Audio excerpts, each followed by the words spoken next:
Welcome to another segment of Keep the Beat with Pete. And today, as we indicated, we're going to talk about linear beats as Gary Chaffee had originally outlined them. They sometimes call odd sticking patterns and so forth. And I just thought we would tackle two of the basic ones. Now, he has a number of books, but the one that I'm talking about is, I think, sticking patterns, okay, odd sticking patterns, whatever, but Gary Chaffee. And in the book, he outlines, A, B, C, D, and E types of sticking patterns that you could then start thinking about this.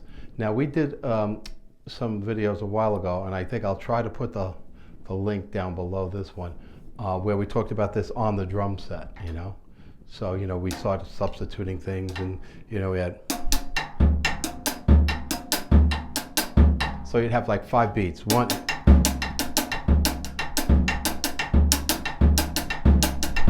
and you go back and watch that one, and you could pick up what the ideas were. Now, when you run these odd sticking patterns, you could run them all the way through the measure, or you could naturally start and stop them at different points in time as you would need. So if you were going to run something right through the measure, you would have something like, this would be right, left, right, so that's 5, and then left, right, left. 1 E and a 2 E and a 3 E and a 4 E and a, like that.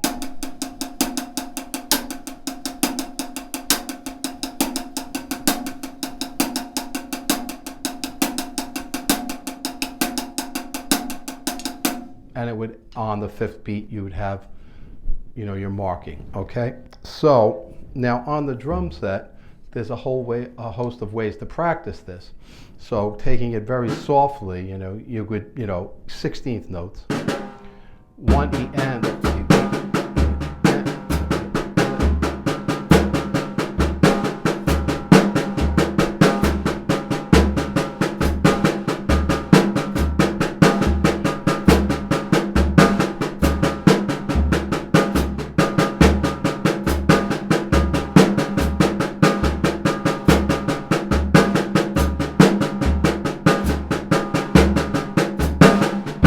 And so it'll resolve itself after 5 measures, okay? Now, the fun thing about linear beats and the more interesting thing that happens is that naturally you start using different surfaces. So you might use tom-toms,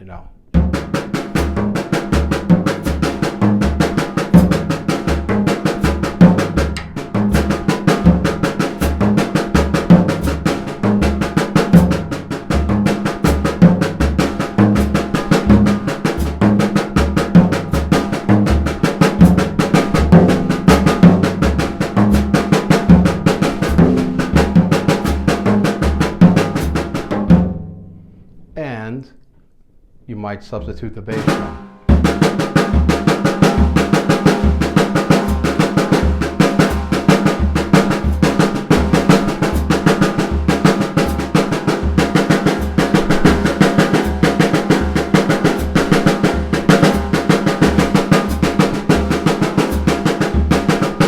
So just to slow it down, because sometimes I just run through 1, 2.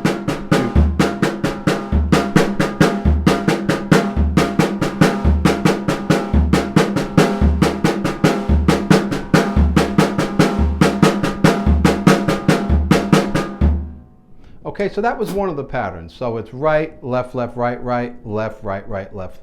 So it's 5 beats. For your rudimental guys, you might be doing 5-stroke roll.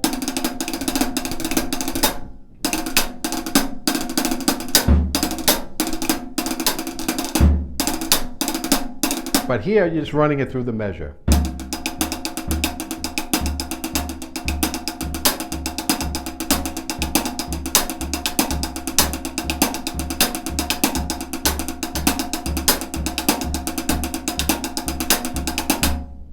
Okay, and placing different surfaces, and then substituting the bass drum. Now I put the bass drum on 1 in that figure.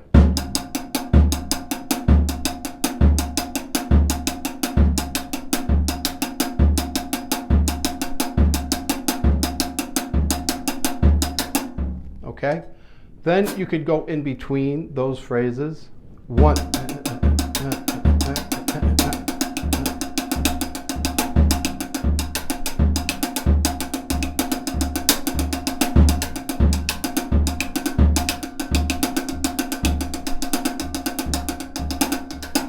So it'll be bass drum, 4 beats, and then just going between your hand, keeping it topside.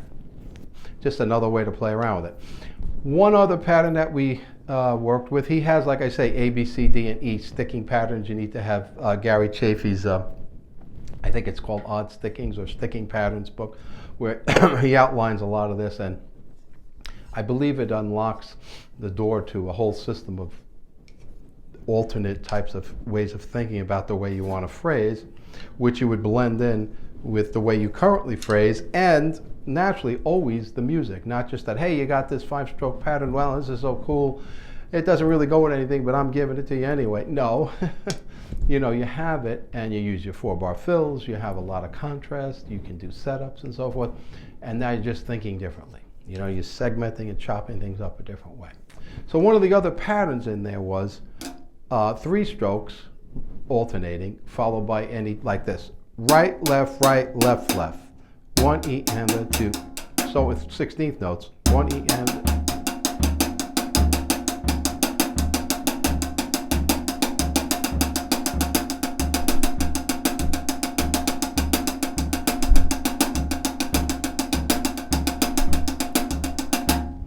So on your snare drum, 1 E and a 2.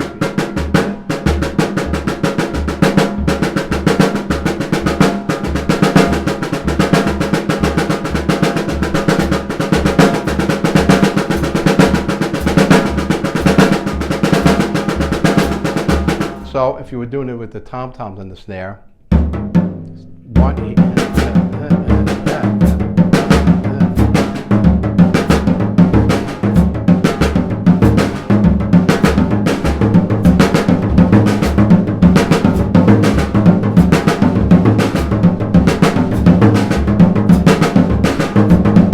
you know, you start mixing and matching. 1 E and 1 E and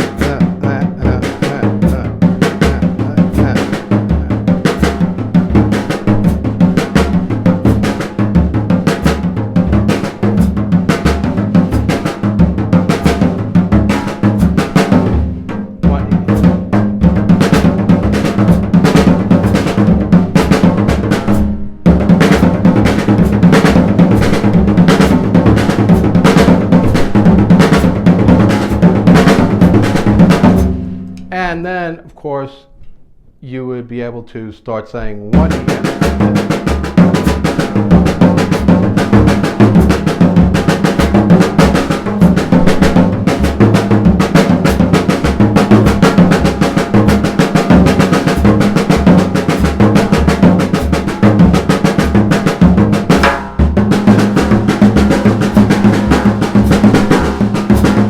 So with the bass drum, 1 E.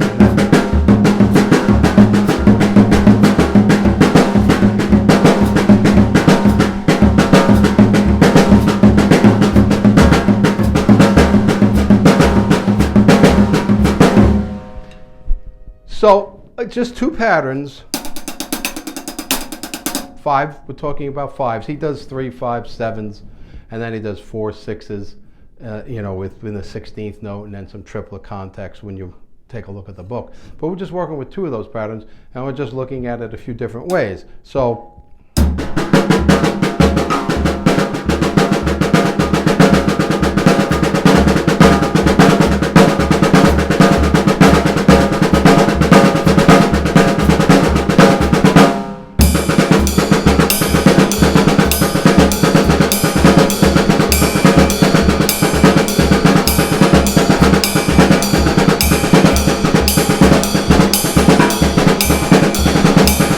so on, right?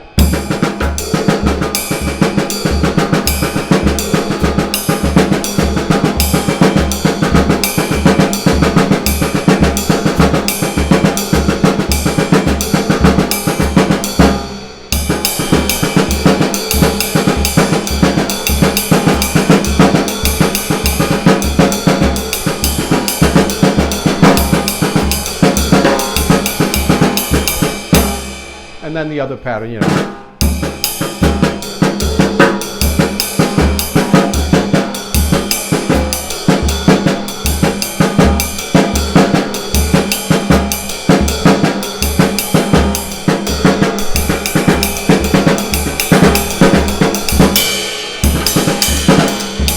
Back and forth.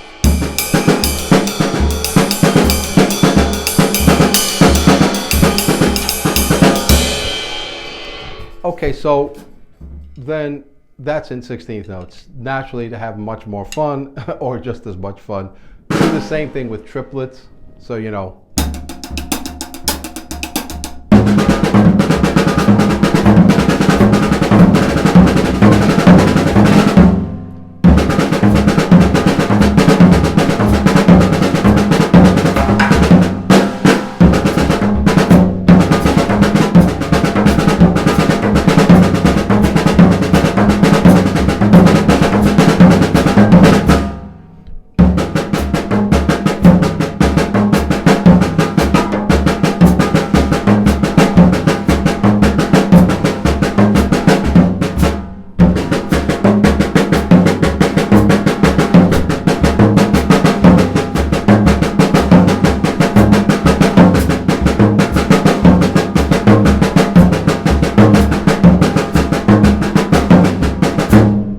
Naturally, with the eighth note triplets I was playing, you're only going to have 12 notes to the to the measure instead of 16 notes, so it's naturally going to be working its way through, but it'll resolve like in the same kind of sequence over 5 bars.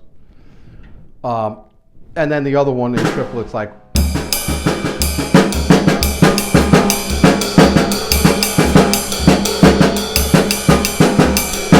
one.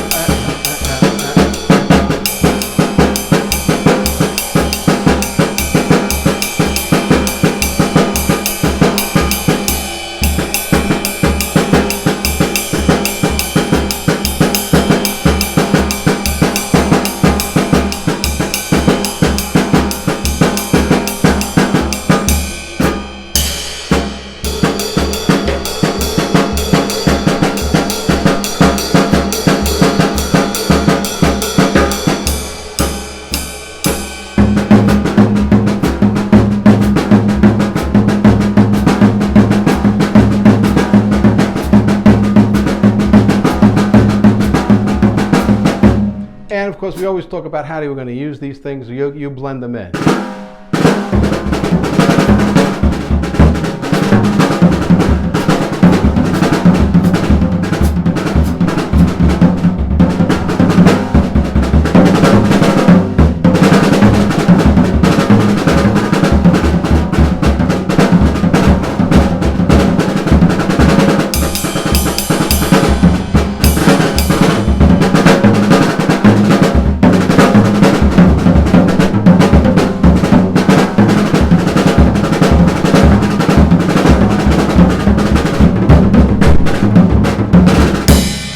And so on and so forth and so on. So it's a matter of, you know, really getting it, you know.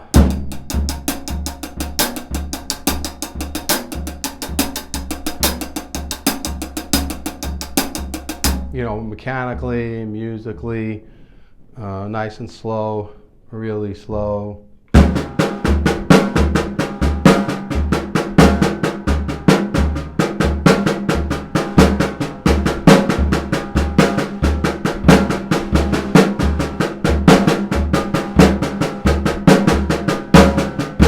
And then as you start feeling more comfortable with it and you start feeling where these beats place, and you'll start, if you write it out, you'll start seeing that there's a lot of shifting going on of the fifth note. It's, you know, starting on the 1, then the 2E, then the and, then the da, then the 2, and the 3E, and so forth. As you see through the 5 bars of the 16th. With the 8th note, you'll start seeing it shift also. And you'll start hearing it. And then you pick out certain phrases and you weave them into what you want to use them for. So as I said, the other videos we covered, like how you might use these in beats and between the hi-hat and the ride cymbal. And we did a jazz version and we did like a funk version. In this one, we're talking about, okay, how might you strike the surfaces to do some fills and to get some alternate sort of, you know, contrasting way of saying something musically, okay? So that's pretty much it. We're talking about linear beats now on the set, working in fives, 16th notes, and eighth note triplets. A little bit more swing feel, jazz swung type feel, but the 16th notes could be straight ahead, it could be bouncy, it depends how you need to use them. But you're really starting to think about, okay, how else might I slice up a bar? That's really what it is. You could cut this cow several ways. So here we go, we're cutting it up a slightly different way than you might typically see it, okay?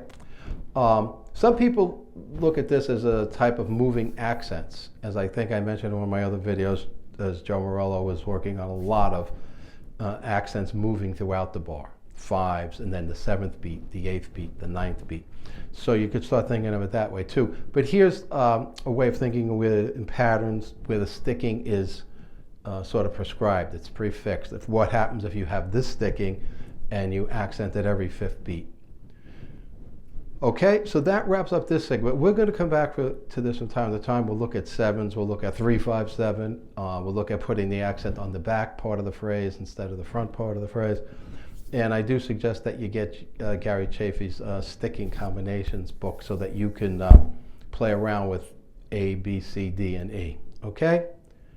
For new subscribers, welcome. For people that have been with me for a while, thanks for tuning in. And remember, we're really trying to build ways for you to create new beats that you keep. So keep the beat with Pete. Peace out.